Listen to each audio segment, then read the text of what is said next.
All right, we're back. Rever's Photos here. I did promise you that we would have a Elvis and Kathy reading. So, obviously, just to kind of recap, we've been reading Are You Lonesome Tonight, Child Bride, Miami Days with Elvis, From Here to the Great Unknown, Inside Elvis, and The Faith of Elvis. We just finished a section in Elvis and Kathy where Lucy and what hit the newspapers in '87 had come out. And Lucy, was claiming that Desiree was Elvis's child, or the author, or the publishing house, rather. And so Kathy had asked Charlie about it, and Charlie had said, Elvis could never keep a secret. And so both of them pretty much just, in this book, put out the same year as this book, they just counted it as not possible because Elvis couldn't keep a secret. Once again, she stated her opinion in this book to defend Elvis. I don't think in any way, shape, or form did she have any information to really give an informed decision. And that's important to notate because she discounted it, Charlie discounted it, yet John O'Grady, the investigator, who actually Derry Materi mentioned that he actually spent time with and talked to, had said that Elvis mentioned a Desiree. And Charlie said, well, it was Desiree, was not a child, it was a woman. Well, that was Elvis's name for Lucy, was Desiree. He called her Desiree over and over again, wrote a poem that Elvis Presley Enterprises claimed is a song of Elvis's, so they couldn't use it in this book. So that's where we're at in this story. We're going to continue reading. And thank you sincerely to all of you that are watching all 20 minutes or 30 minutes or 40 minutes and reading along, providing your information and your opinions of all of these stories and all these books. And we're going to continue it as long as y'all want me to. And for those of you that are giving me the super thanks, I appreciate it. They pop up here and there. Sometimes they pop up and I never get the money, which is interesting. I don't know. It's okay, though. But if you did do a super thanks, just check to make sure that YouTube didn't just refund it for some reason. And I don't know why it would happen. But that's between, I don't want y'all putting money in the super thanks. So if you see that you haven't been mentioned and you've given me a super thanks, let me know. Shoot me an email, rareelvisphotos@gmail.com. There are glitches sometimes in the YouTube system. So anyhow, let's do it. So here's a bookmark. All right. So there's one possibility, Kathy says, that the Elvis she knew was one of the many, many lookalikes who seemed to pop up everywhere on the landscape. She never knew the truth. Now, first off, there was no Elvis lookalikes in 1953, Kathy. You obviously did not know anything. You're speaking out of turn because you have no clue what the book said. You had no clue. She's thinking that somebody's claiming it's an Elvis love child from the 70s or 80s. From the 70s, not the 80s. So just putting that just discounts everything in this section. Regardless of her good intentions, I want to point that out.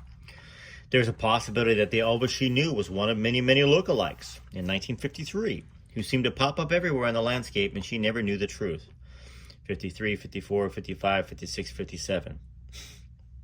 Other than the conjecture, I've got no theories as to how anyone, anywhere, could ever have a long-running secret affair with Elvis Presley. I know some people will not believe all of the facts I have in this chapter of the book, but at least I feel better having written them down, no matter what anyone thinks is true or not true about Elvis.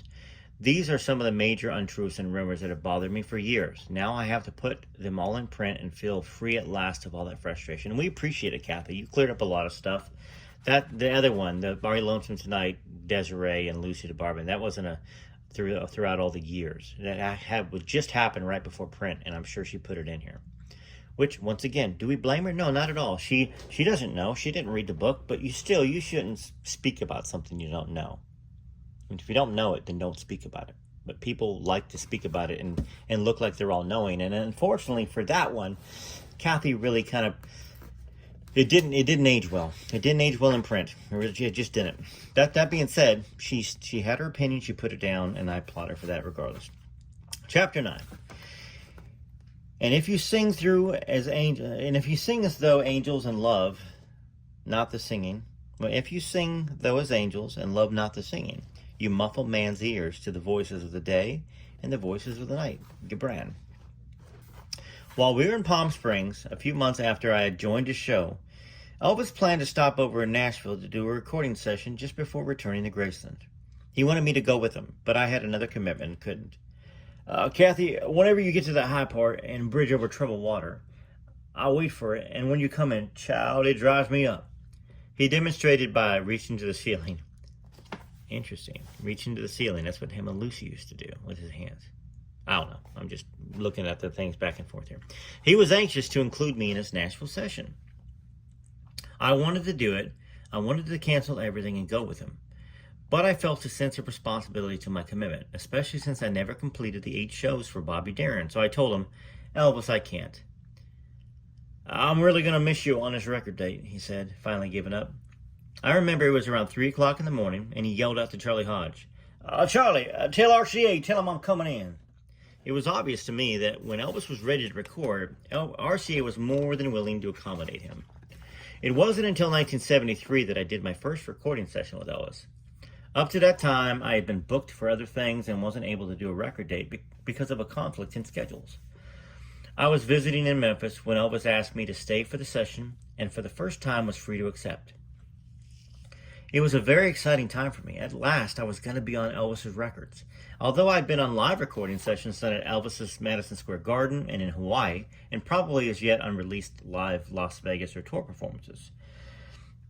If I had expected posh surroundings, I was really taken aback because the session was scheduled at Stax Records, which is in the Memphis ghetto, a little recording studio surrounded by a chain link fence with barbed wire all around it. The floors were slanted down or raked towards the recording booth inside. The reason the floor was steeped or raked was that the bodies can sometimes block the sound, even though there are boom mics. Also, it enables everyone to see what's going on. Most recording studios separate everybody, the drummers in one section, singers in another, and they put up panels to separate everybody. Not always at Stax, and because of this, or in spite of it, the sound was terrific. Felton Jarvis was Elvis's record producer. Felton sat in the booth and supervised the entire session. Record producers are analogous to the director of a motion picture and deserve all the praise they can get. Felton was a bit nervous sometimes because of the money being wasted while waiting to record, because Elvis would simply not be hurried, and studio time can be very expensive. But he was a patient man who really wanted to give the public the best of Elvis, and he usually succeeded. I remember the first time in Memphis so well. I was really nervous with the new group singers, the Holiday Sisters, Mary and Ginger Holiday, and Jeannie Green. But I needn't have concerned myself because they were really warm and kind with a great sense of humor, and I was impressed with their performances. They had powerful voices and were good musicians. Elvis said to me before the session, they're white chicks, but they sound black. Wait till you hear these girls. They turned out to be friends and were very helpful when I needed assistance once I took a move to Nashville. They had that muscle soul sound, which was interesting because we were trying to get the Memphis sound for Elvis since it had been so successful for him on one of his albums, 1969 or 70. That album was just plain outrageous. It was hot. I recall that there were some musicians on that session I didn't know, but James Burton was playing lead guitar, and John Wilkinson was on a rhythm guitar, and J.D. Sumner and the Stamps were there, so that made me feel more at ease. When I got there, we all sat around waiting for Elvis. Some were tuning instruments, drinking Cokes, and of course, there were also the endless hamburgers. In Memphis, there are some all-night places to get burgers, but we were all hooked on the little square Crystal burgers. I love those too. The reason food was so important is that we didn't go into the studio until around 8 p.m. or sometimes 10 p.m. And we usually didn't even start recording until midnight.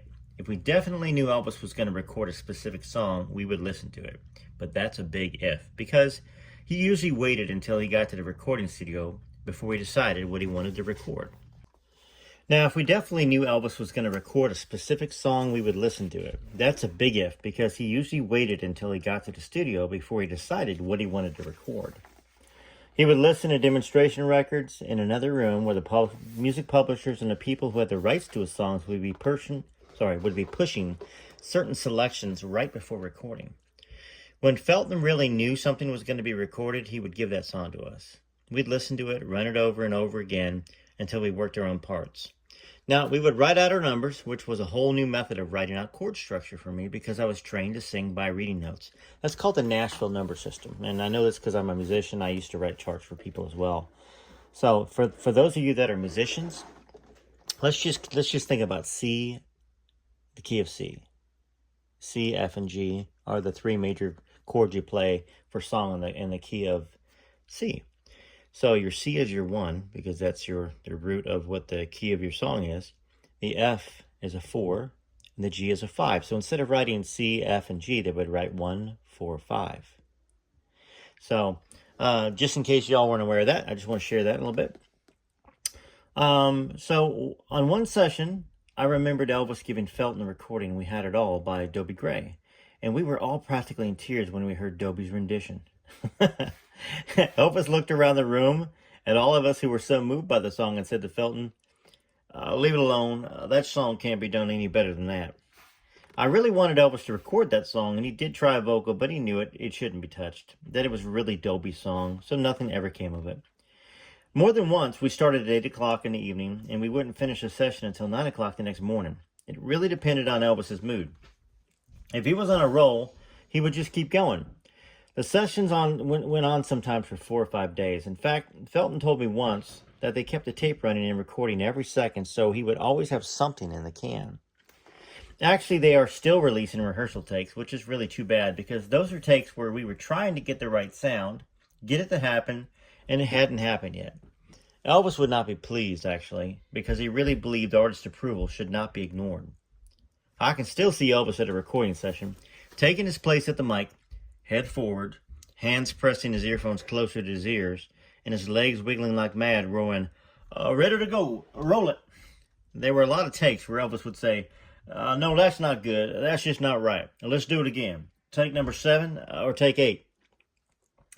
Then there were times where he'd get something in 2 takes, 3 takes, and then there were times where it was 17 or 18 takes.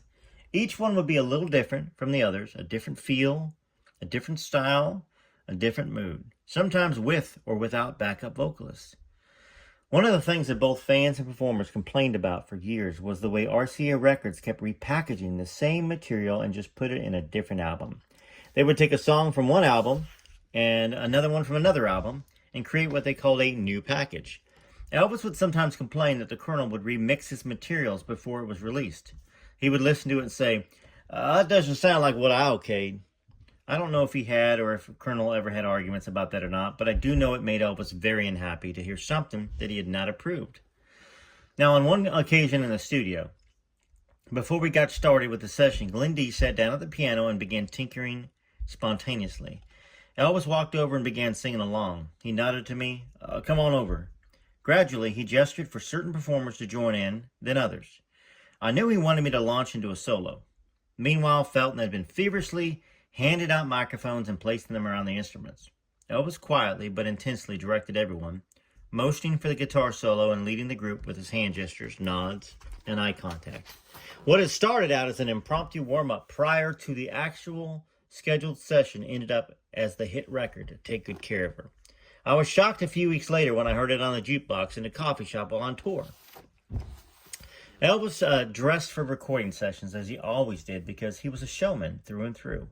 Some stars on record dates are hardly recognizable because they put on their grubbiest outfits and often look more like derelicts than performers. But Elvis always gave some people something entertaining to look at.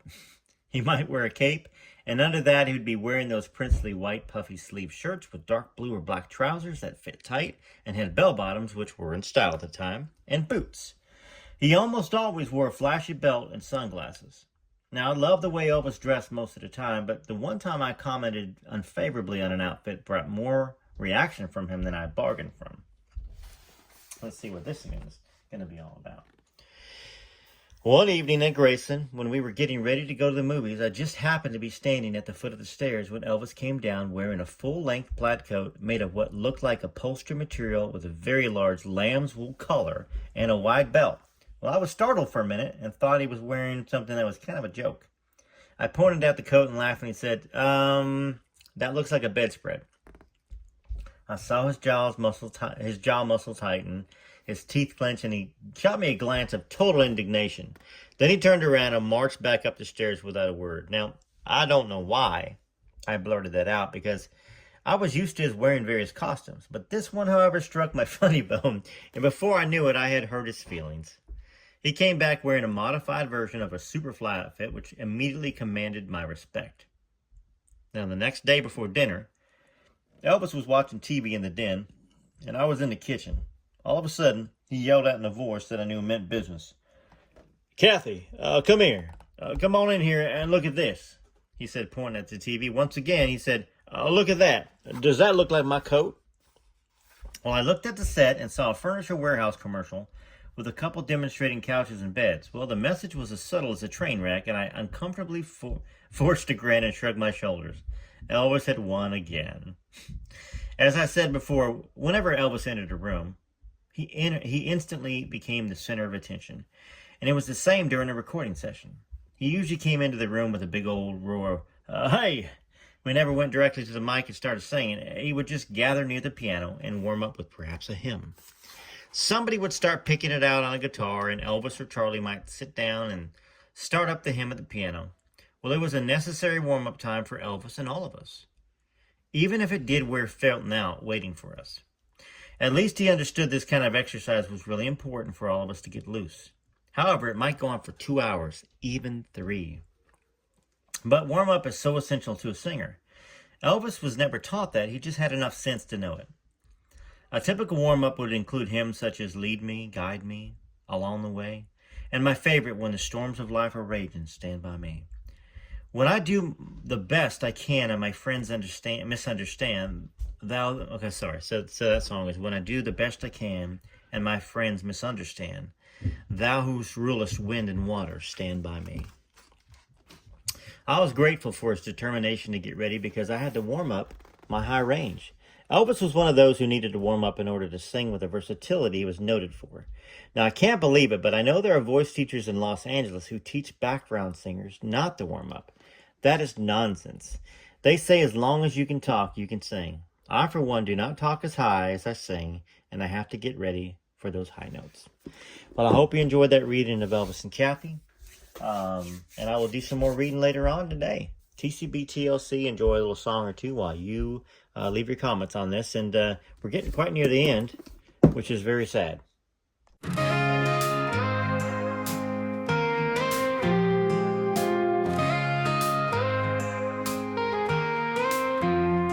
There's one king above all, a light that never fades, a name that we call in every prayer we say. Through every storm we face, he stands tall and true, lifts us up with his grace, it shows what love can do. There's only one king, that's Jesus. Only one king that guides and frees us. Every eye closed and every hand raised. There's only one king, that's Jesus. Set Elvis up on stage.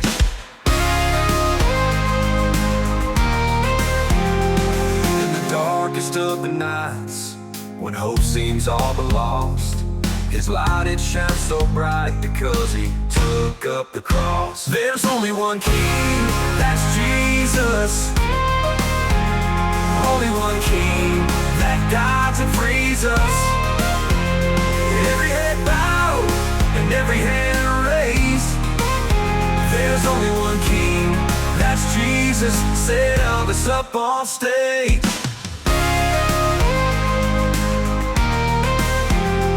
In the darkest of the nights, when hope seems all but lost, his light, it shines so bright because he took up the cross. There's only one king, that's Jesus. Only one king that guides and frees us. Every head bowed and every hand raised. There's only one king, that's Jesus. Set Elvis up on stage. He gave his life for us so that we all may live. Only one king, that's Jesus. Only one king that guides and frees us. Every head bowed and every hand raised. There's only one king, That's Jesus, said Elvis up on stage. I wanted to play that song while y'all enter your comments because, Kathy, Elvis and Kathy, the book is very spiritual in a lot of ways. She really pointed out how Elvis loved gospel music, how they warmed up doing all the gospel songs, and how they talked about spirituality. So that's why I kind of chose that song. And I really hope just to see, what y'all's comments are about this section. There's nothing that's very controversial about it. Just kind of a musical section. There is something. Colonel Parker remixing Elvis's songs and repackaging. That's something that's a very, very bad thing. And I think that bothered Elvis greatly because me being a singer as well, if somebody threw a bunch of reverb on my voice and I didn't like it or remixed something or changed something or took some takes that I really didn't want, like those takes, the third takes and 25th takes of a song, Elvis didn't want those released. He was just fooling around. But we, however, kind of like to hear it at times. But TCB TLC, let me know what you think in the comments.